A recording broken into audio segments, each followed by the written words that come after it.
Ever wondered what the Philippines was like before the Spanish arrived?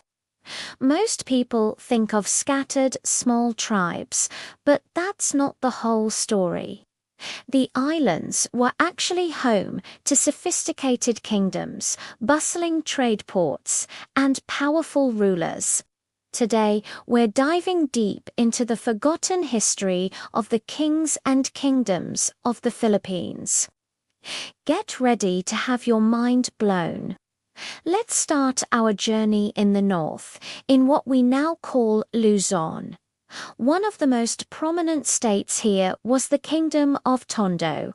Situated along the Pasig River Delta, Tondo was a major maritime trading power.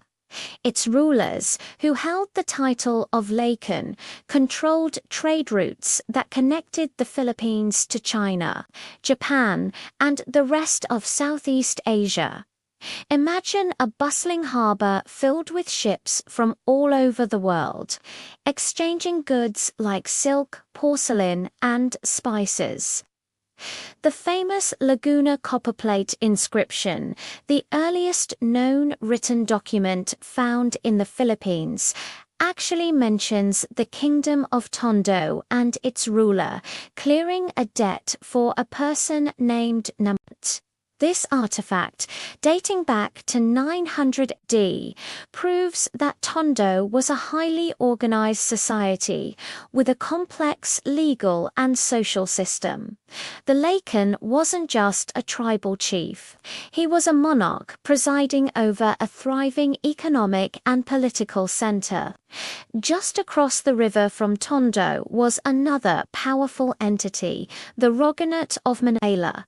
Ruled by a Raja, Manila was a fortified city-state heavily influenced by the Bruneian Empire. In fact, its rulers were often related to the Sultan of Brunei by blood or marriage.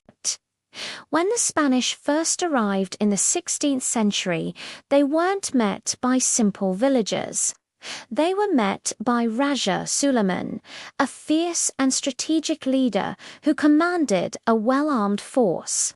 Manila was a cosmopolitan hub, a melting pot of different cultures, with a strong Islamic influence that was spreading throughout the region.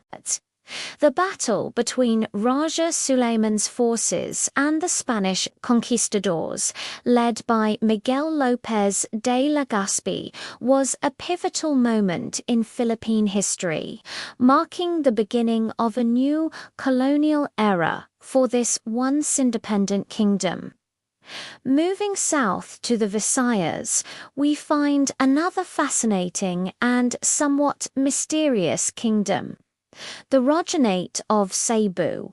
When Ferdinand Magellan arrived in 1521, he didn't just stumble upon an island. He encountered a prosperous port city ruled by Raja Humayun. Cebu was a major player in the interland trade network, with connections reaching as far as Siam and China. Raja Humabon was a powerful and respected ruler, commanding thousands of warriors. He was so influential that he was able to form an alliance with Magellan, agreeing to be baptized into Christianity along with his wife and many of his subjects.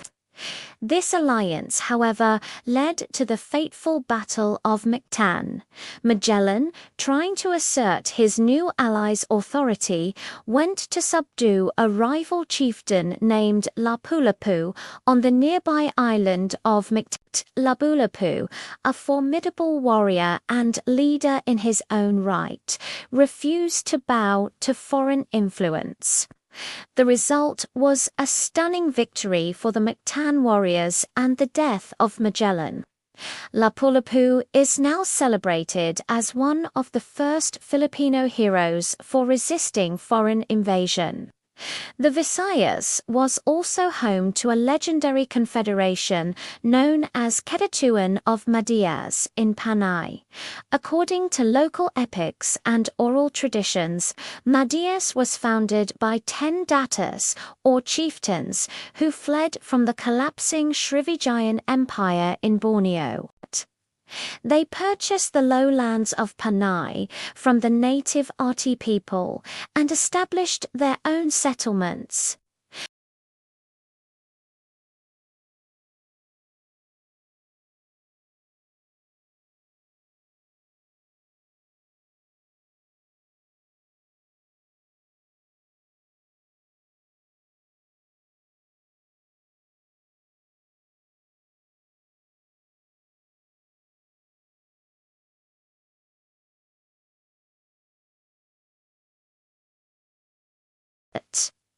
It paints a picture of a society that valued justice, order, and cooperation long before the arrival of Western colonizers. Further south, in the island of Mindanao, the most enduring and powerful kingdoms were the Sultanates.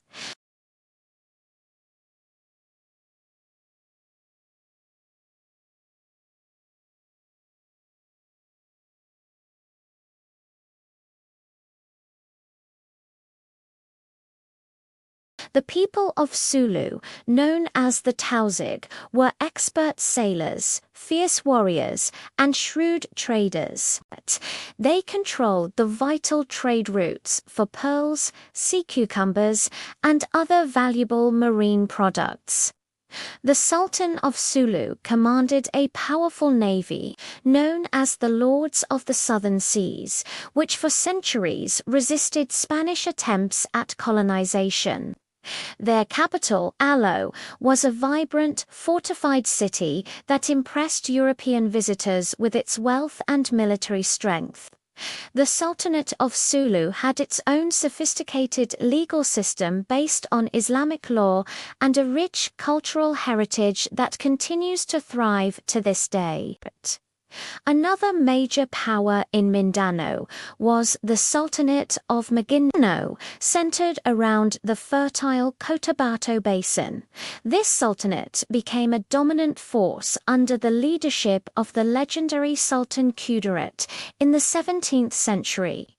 Sultan Kudarat was a brilliant military strategist and a charismatic leader who successfully united various clans and groups in Mindanao to resist Spanish encroachment. He declared a jihad, or holy war, against the Spanish invaders, and for decades he successfully defended his people's land and their Islamic faith. At its peak, his influence extended over almost the entire island of Mindanao. Sultan Kudarat is remembered as a national hero in the Philippines, a symbol of unwavering resistance and the fight for sovereignty. His legacy reminds us that the history of the Philippines is not just one of submission, but also one of fierce and proud independence. These are just a few examples of the many kingdoms and organized societies that flourished in the Philippines before 1521. From the trading city-states of Luzon and the Visayas to the powerful sultanates of Mindanao. The pre-colonial Philippines was a dynamic and complex world. These kingdoms had their own systems of government, laws, writing, art, and international relations. They were not isolated tribes, but active participants in the great tapestry of Asian civilization. So, why isn't this history more widely known? The arrival of the Spanish marked a dramatic turning point. The colonizers systematically dismantled these indigenous political structures, burned local records, and imposed their own culture, religion, and system of governance. For centuries, Philippine history was written from a colonial perspective, often downplaying or completely ignoring the achievements of the pre-colonial era.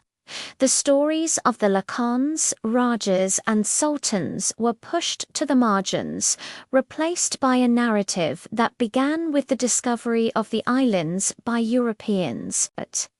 But today, historians, archaeologists, and Filipinos themselves are reclaiming this lost history.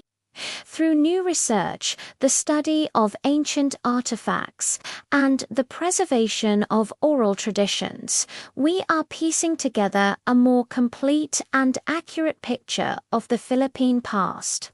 It's a history filled with powerful rulers, epic battles, thriving economies, and rich cultures.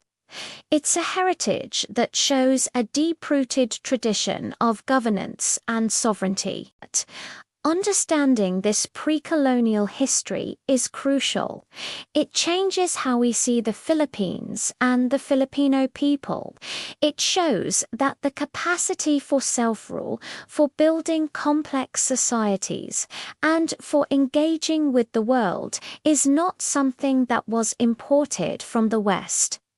It has been a part of the Filipino identity for more than 1,000 years. It's a legacy of strength, resilience, and a proud independence that continues to resonate today. So the next time you think about the Philippines, remember the kingdoms of Tondo and Manila, the Rajanates of Cebu and Butuan, and the sultanates of Sulu and Maguindanao. Remember the kings and queens, the warriors and traders who built a remarkable civilization long before the first Spanish ships appeared on the horizon. Thanks for joining us on this journey back in time. If you found this fascinating, make sure to like, share, and subscribe for more deep dives into forgotten history. Let us know in the comments which kingdom you'd like to learn more about next. See you in the next video.